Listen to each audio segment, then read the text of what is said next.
A day in my life as a sari-sari store owner at nanay ni Boss Colette. Hi guys! Grocery na lang tayo nag-order.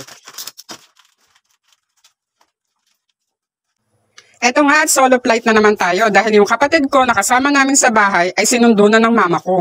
At dahil nasa school ang ating Boss Colette at ang tatay ay nagtatrabaho, ayan, maglilinis muna ako ng bahay habang walang istorbo. Update nga pala sa ating bahay na na-loan sa Pag-ibig Housing Loan ay ito na nga at nakalipat na tayo.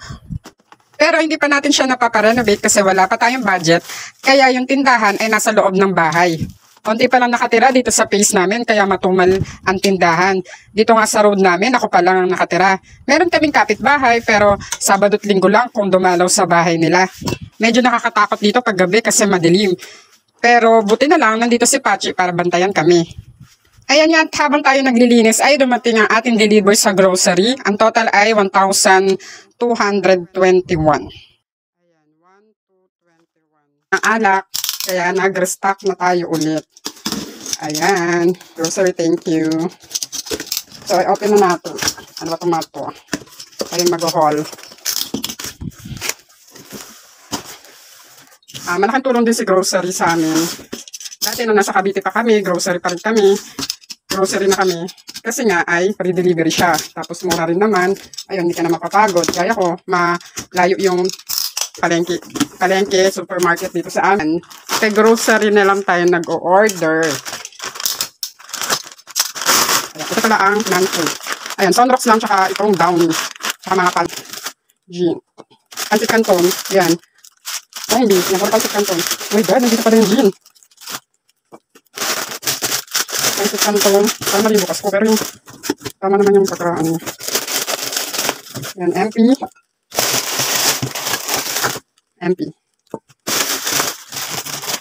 Gypsy ketchup. Tapos mga pansit canton na to. Mentos.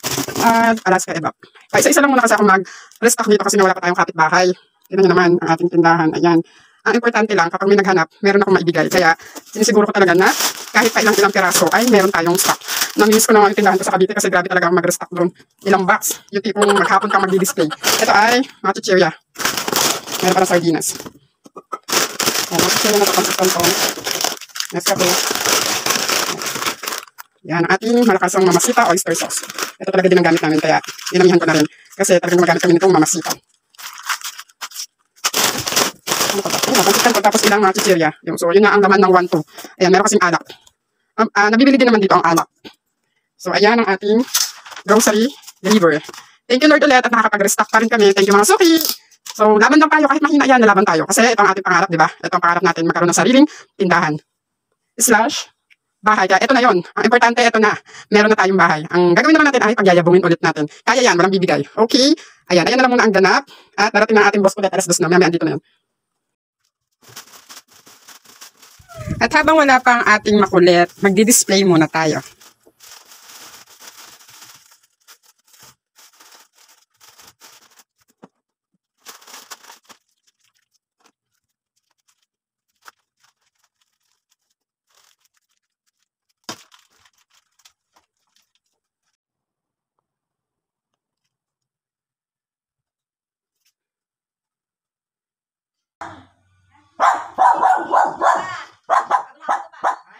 Ayan nga, at dumating na ang ating Boss Colette. At dahil wala kaming service ay pinapasabay ko na lang siya sa kaklase niya na taga dito rin sa aming subdivision. Nagbabayad na lang ako ng pamasahe. At yan nga, isa sa ginugol ko na makuha next year ang makabili ng e-bike para naman meron na tayong panghatid sundo sa ating Colette at meron tayong magagamit na pan-deliver in case meron tayong orders online.